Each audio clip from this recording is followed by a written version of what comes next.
Hi guys, welcome to my YouTube channel. Over here I read anonymous stories online. So if you like listening to anonymous stories, please do not forget to like, comment and subscribe for more.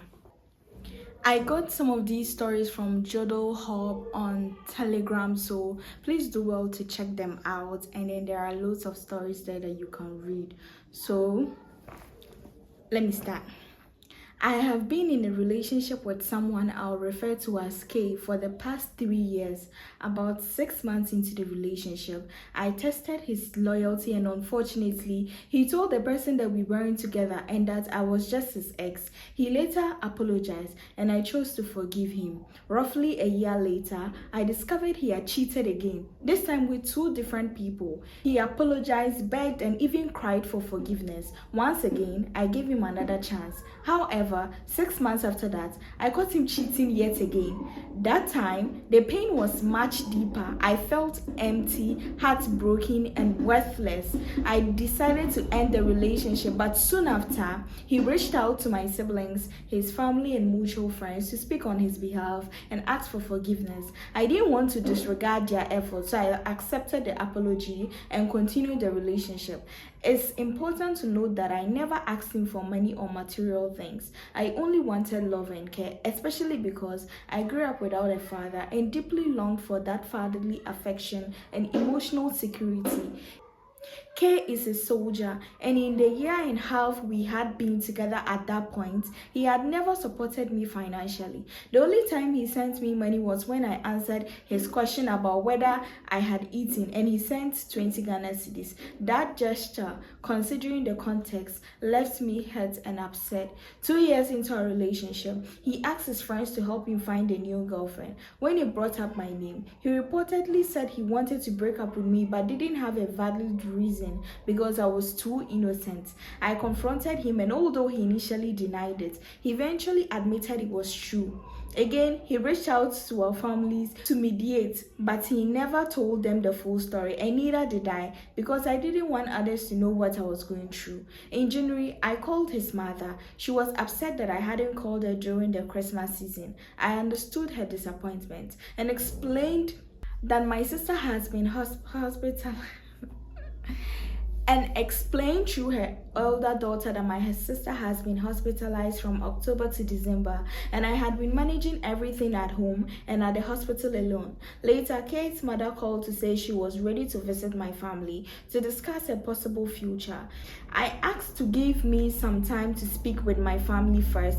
To my surprise, her response was harsh. She accused me of not loving her son, wasting his time, lacking forgiveness over small mistakes, and being too young and immature, despite the fact that I am 24, a university graduate, and her son is 32. This year, 2025, Kay began showing care and sending monthly money, but in February, I caught him cheating again. His excuse was that I hadn't been giving him attention, even though he knew I was constantly at the hospital with my sister. Just yesterday, June 17th, I went to his house and discovered he's cheating again. Now I feel torn. Part of me wants to walk away quietly, cutting ties with him and his family completely. Another part of me feels like I should move on to someone else first before leaving. I honestly don't know what to do anymore with this man who still seems heavily influenced by his mother, like a mommy's boy. He's 32. He's way too grown to be cuddling him up, and you are way too young to be cuddling somebody like your child. He's clearly not that into you. He's not interested. He's not ready to put in the work, and you are pushing yourself onto him. So that's why he's treating you that way, because he doesn't like you and you are refusing to read the room, pack your things and leave. So obviously he's going to treat you like you've brought yourself to be treated, like nothing. You are like, sometimes you people. Hi, please keep me anonymous. I am a security personnel who met another security personnel for not less than 6 months. He stalked me whilst I was trying to get food in town with his friend. According to his friend, he said he pressured him to escort because this is the second time he met me around his duty point, and what made him recognize me was the dress I wore. I repeated the outfit. That was how he recognized me. We exchanged contacts, asked me what I do. Told him I am a security personnel just like you. And he responded, oh really, which service? And I told him. So as I said earlier, we've been talking for no less than 6 months. Things became quite serious between us, and finally we started dating. Before we dated, he made mention to me that he's married to a US citizen, and they used to communicate on video and WhatsApp. They met through Facebook and got to know each other, and finally the lady came to Ghana, spent some months here, and got married and did a civil wedding. He showed me the lady's pictures and all, and then he explained to me that they are not in good terms simply because the lady complains that ever since he joined the military, he barely gets time for her and doesn't like it. Before he joined the service, the wife told him not to because of her elderly brother. Her elder brother is in the US Army, and per how he spends time with his wife, she doesn't like that life. So that's what brought their misunderstanding. According to the guy, he wanted to have an experience in the army, so he didn't listen to the wife. Sometimes I would ask him if they still communicate and he will answer. At times I don't want to believe. Then he would show me an evidence on his phone of a chat between him and his wife.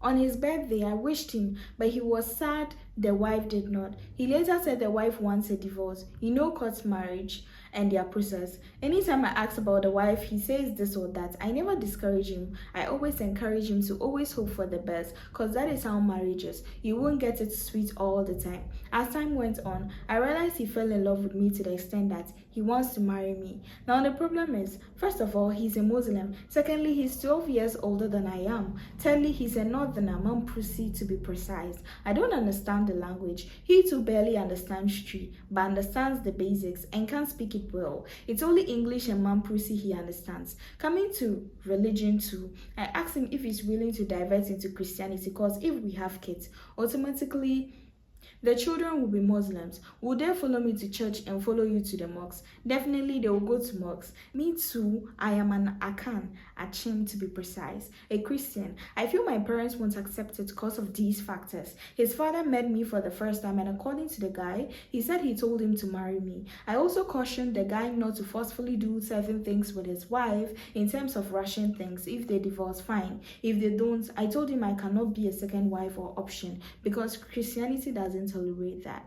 I love him so much and he loves me too. I am not in a rush to marry, but he sounds so serious, and he should rest assured that the wife will divorce him, because he's tried reconciling with her, but she's not replying his texts on WhatsApp. When he calls, she doesn't pick up, and a whole lot. What should I do, please? Do you think he's serious or not? I think that he's married, so this divorcing, he could be giving you a whole account of nothing.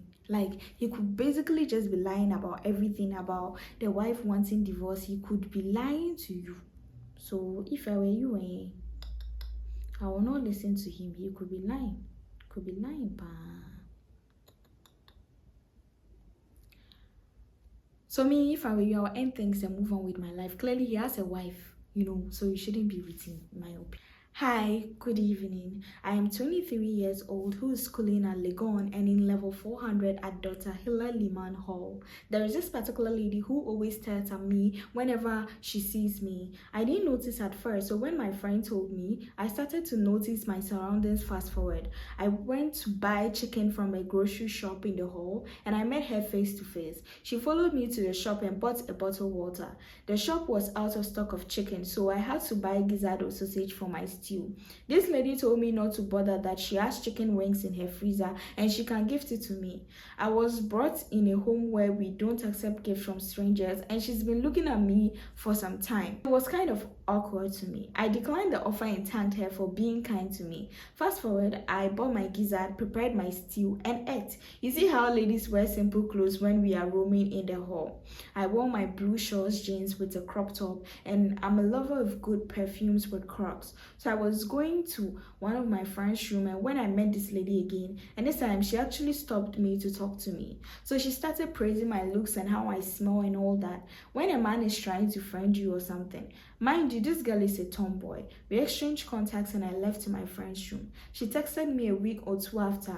She took my number and started to tell me why she approached me and blah blah blah. She's into men and I'm attractive to her.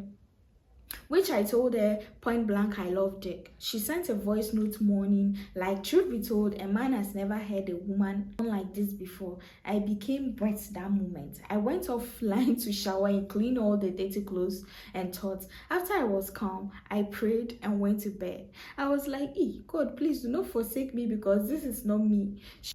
We met and she got out from my car. I went behind Kwapon Hall and I went to my room. Told my roommate to tell anyone who would come to look for me that I stepped out. She texted me to buy fuel with the money she transferred to me and take myself out to lunch. I started to panic because why is this woman attracted to me? What did I do wrong? What did you do wrong, Sese? Years of the thing, no, it's like you clearly have some form of interest because you are entertaining the gestures and the thoughts and the money and everything. So why are you sounding like you don't want it and yet you're acting like you want it? Like, pick a choice, choose a pick a side, be somewhere. Yeah, it's either you want or you don't want, because what are you doing? I've come to the end of today's video. Thank you so very much for watching. Please do not forget to subscribe, drop a comment down below, and see you in my next upload.